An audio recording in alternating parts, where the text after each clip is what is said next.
Hello everyone, welcome once again in my YouTube channel in AK career academy. तो देखिए, अभी हम लोग क्लास 8 के साइंस को पढ़ रहे हैं, जिसमें आपको छठा चैप्टर पढ़ाया जा रहा है और ये है घर्षण के कारण। और इसमें पीछे 2 वीडियोस हम अपलोड कर चुके हैं, जिसमें पहले वीडियो में हम आपको बताए थे घर्षण क्या है, फिर उसके बाद कमानीदार तुला जिससे बल मापा जाता है वो क्या है, और सर्पी घर्षण और स्थैतिक घर्षण क्या होता है। फिर दूसरे वीडियो में हम आपको समझाए थे घर्षण हमारे लिए लाभदायक भी और हानिकारक भी है, ये कैसे हम कह सकते हैं। और आज के क्लास में हम आपको समझाएंगे कि घर्षण को घटाया भी जा सकता है और घर्षण को बढ़ाया भी जा सकता है कैसे। तो आइए स्टार्ट करते हैं। तो देखिए, सबसे पहली चीज कि घर्षण को घटाने के लिए मतलब हमें पता है कि 2 सतहों के बीच घर्षण बल लगता है।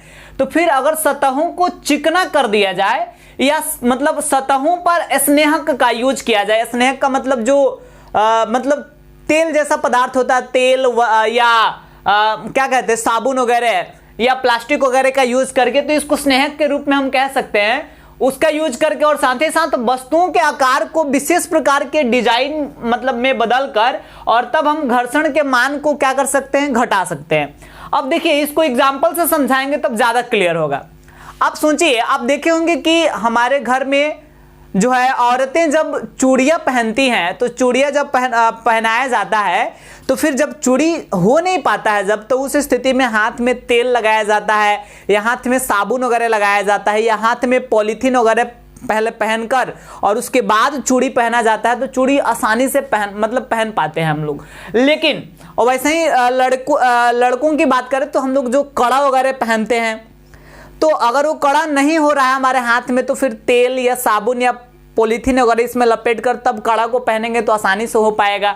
तो देखिए, ऐसे पदार्थों का यूज करने से हुआ क्या कि इस सतह का घर्षण बल कम हो गया, घर्षण बल घट गया, और घर्षण बल घट गया जिसके चलते वो चूड़ी के या कड़ा के गति का कम विरोध कर रहा है और हम आसानी से पहन पा रहे हैं। आए समझ में। दूसरी चीज कि जैसे आप देखे होंगे कि कैरम बोर्ड जो होता है, कैरम बोर्ड पे पाउडर वगैरह छिड़कना, तो कैरम बोर्ड का जो मतलब गोटी होता है, उसको जब हम अपने उंगली से मारते हैं, अगर वो अच्छा से गति नहीं कर रहा है, तो फिर हम कैरम बोर्ड पे पाउडर छिड़कते हैं। पाउडर छिड़कने से होता क्या है कि कैरम बोर्ड का जो के सतह का जो घर्षण बल है वो कम हो जाता है, घट जाता है, और घटने के चलते मतलब जो उंगली से गोटी को हम बल लगाते हैं वो तेजी में भागता है।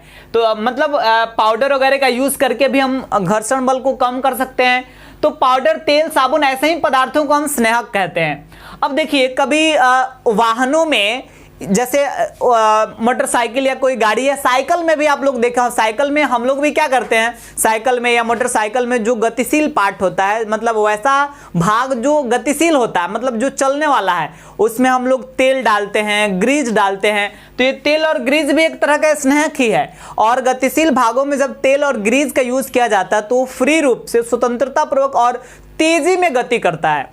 अब सोचिए, कोई साइकिल है और उसमें तेल ग्रीस डाले हो बहुत ज्यादा दिन हो गया है, उसमें तेल ग्रीस डाला ही नहीं जाता, तो फिर हमें पैडल बहुत तेज बल लगाकर उसको चलाना पड़ेगा, जिसके चलते मतलब उसका कारण ये होता है कि वो जो वायरिंग वगैरह होता है, गतिशील भाग, वो ज्यादा गति नहीं कर पाता है क्योंकि घर्षण बल बढ़ गया होता है। लेकिन जब जैसे ही हम उसमें तेल या ग्रीस का यूज करते हैं, उसका घर्षण कम हो जाता है, वह उसके गति का मतलब गति का विरोध करने वाला बल कम लगने लगता है, जिसके चलते वह तेजी से गति करता है। और आगे चले तो आप जनरली यूज करते होंगे, जब हम काफी टाइट जींस पहनते हैं जो लूज नहीं होता, टाइट होता है, तो वैसे जींस को पहनने समय चूंकि हमें आसानी हो, तो आसानी के लिए हम क्या करते हैं, अपने पैर में प्लास्टिक वगैरह लगा लेते हैं, पहले पॉलीथीन वगैरह, और अपने पैर में मतलब अपने एड़ी में पॉलीथीन लगाकर, और उसके बाद जींस को जब हम पहनेंगे तो आसानी से हम पहन लेते हैं। नहीं तो टाइट होने के चलते जींस फंसता है, पहन नहीं पाते, बहुत दिक्कत होता है। लेकिन पॉलीथीन यूज कर लेने से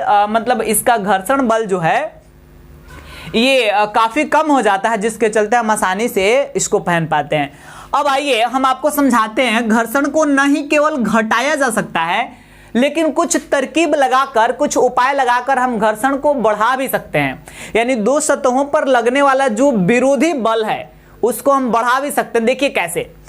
तो अगर सतहों की चिकनाहट को कम कर दिया जाए, देखिए अगर आप ज्यादा चिकना कीजिएगा तो घर्षण बल घटेगा, और अगर चिकनाहट को कम कीजिएगा तो फिर घर्षण बल क्या होगा, अपोजिट, बढ़ेगा।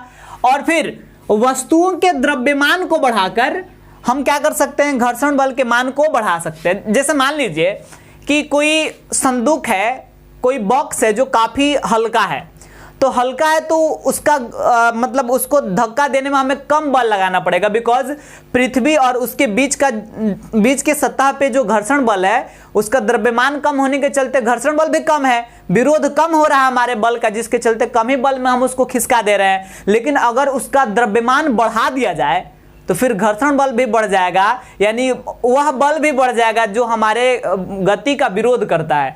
तो हम द्रव्यमान बढ़ाकर किसी भी वस्तु के और उसके घर्षण बल को भी बढ़ा सकते हैं। अब देखिए कुछ चिकनाहट को कम करके भी हम वस्तु के घर्षण बल के मान को बढ़ा सकते हैं। अब जनरली जो लड़के क्रिकेट खेलते होंगे उनको पता होगा ये चीज। क्रिकेट का जो बैट होता है, बल्ला, बैट के जो हैंडल होता है जिसे हम हाथ से पकड़ते हैं, हैंडल में जनरली हम रबड़ का यूज करते हैं। उसको तो धागे से लपेटा जाता है, धागे से लपेटने से फायदा होता है, फिर उसमें हम रबड़ वगैरह लगाते हैं अलग से। रबड़ क्यों लगाया जाता है भाई, बिकॉज बहुत चिकना होता है, लकड़ी से जो बनाया जाता है हैंडल वो काफी चिकना होता है, और जब हम हाथ से बल्ला चलाते हैं तो फिर बल्ला हाथ से छूटने का भी, हाथ से फिसल कर हाथ से छूट जाने का डर बना रहता है, क्योंकि जैसे हम ऐसे गति में लाएंगे घर्षण बल चिकना होने के चलते अधिक होगा, घर्षण बल वो काफी चिकना होने के चलते जितना अधिक चिकना होगा उसका घर्षण बल कम होगा, यानी गति का कम विरोध करेगा और हाथ से खिसक भी जाएगा।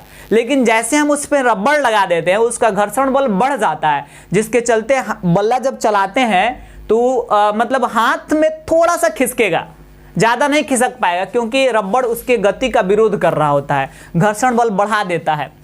वहीं आप देखे होंगे जनरली हमारे चप्पल जूता में या वाहनों के पहिया में खांचा का यूज किया जाता है, जिसको हम गोटी कहते हैं सिंपल लैंग्वेज में।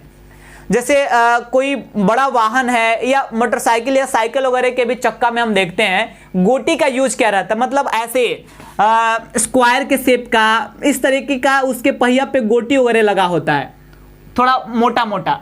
और देखिए जितना मोटा उसमें का गोटी होगा उतना ही घर्षण बल अधिक होगा, जिसके चलते जैसे मान लीजिए कि कई बार हम साइकिल चला रहे होते हैं या मान लीजिए कि हम बाइक चला रहे हैं और कोई ऐसे जगह पे गए जहां का मतलब जमीन जो है काफी चिकना है, बारिश वारिश के समय जनरली ऐसा होता है कि गीला जमीन हो जाता है, ढालुआ जमीन है और गीला भी है।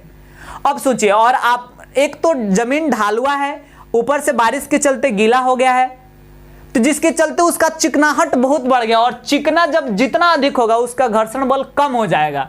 और फिर वहां पे हम अपना बाइक ले गए और गाड़ी को जब वहां से ढुलाए, अब मतलब नीचे की तरफ हम ले जाएंगे तो फिर होगा क्या, चूंकि काफी चिकना हो गया, घर्षण बल उसका कम हो गया, जिसके चलते हमारे बाइक के गति का वो कम विरोध करेगा और गाड़ी बहुत तेजी में फिसलेगा। लेकिन गाड़ी के चक्का में अगर गोटी मोटा मोटा होगा, खांचादार उसका चक्का होगा, पहिया होगा, तो जो खांचा लगा रहता है यानी जो गोटी लगा रहता है ऊपर से, वो उसके घर्षण बल को बढ़ा देगा, जिसके चलते यह बढ़ा हुआ घर्षण बल उस बाइक के गति का अधिक विरोध करेगा और फिर बाइक जो है तेजी से फिसलेगा नहीं बल्कि बच जाएगा।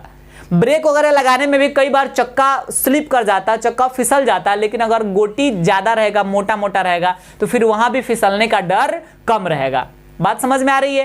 वैसे ही जब हम कई बार दौड़ रहे होते हैं, या आप जनरली देखे होंगे कि जो मतलब बर्फीला क्षेत्र होता है, बर्फ वगैरह वाला क्षेत्र, वहां जब लोग जाते हैं तो जो जूता पहनते हैं इतना बड़ा बड़ा कांटेदार रचना जो है उनके जूता के नीचे सोल में लगा होता है। क्यों? बिकॉज अगर सिंपल जूता वो लोग पहनेंगे जिसके सोल में खांचा नहीं है, बड़ा बड़ा कांटा नहीं है, तो पैर बहुत अधिक फिसलेगा, बिकॉज वो काफी चिकना सतह होता है ना बर्फीला क्षेत्र में। लेकिन वो कांटेदार मतलब जूता पहनने से जिसके सोल में काफी बड़ा बड़ा मतलब वो खांचा निकला हुआ रहता है, तो वैसे यूज करने से उसका घर्षण बल का मान बढ़ा रहता है, जिसके चलते वह उस जूते के गति का विरोध करता है और मतलब हम फिसलते नहीं है, हम गिरने से बच जाते हैं। आए बात समझ में? तो देखिए ऐसे बहुत सारे तरकीब है जिसको अपना कर हम घर्षण को घटा भी सकते हैं और साथ ही साथ हम घर्षण को बढ़ा भी सकते हैं। तो उम्मीद करते हैं कि ये चीज आपको पूरा समझ में आया होगा। तो इस वीडियो में हम इतना ही रहने देंगे। हम लोग का जो छठा चैप्टर था घर्षण के कारण, ये कंप्लीट हो गया। अब अगला चैप्टर अगले वीडियो में हम स्टार्ट करेंगे, 7वां चैप्टर, जिसमें हमें सूक्ष्म जीवों के बारे में पढ़ना है। और मतलब तरह तरह के सूक्ष्म जीव और उसका सूक्ष्म जीवों के बारे में हम लोग पढ़ेंगे कि वो भी हमारे लिए लाभदायक भी है, हमारे लिए हानिकारक भी है, किस रूप में, और फिर उसे सूक्ष्मदर्शी के यूज करके हम कैसे देख पाते हैं। इन सारी चीज को हम अगले वीडियो में बताएंगे।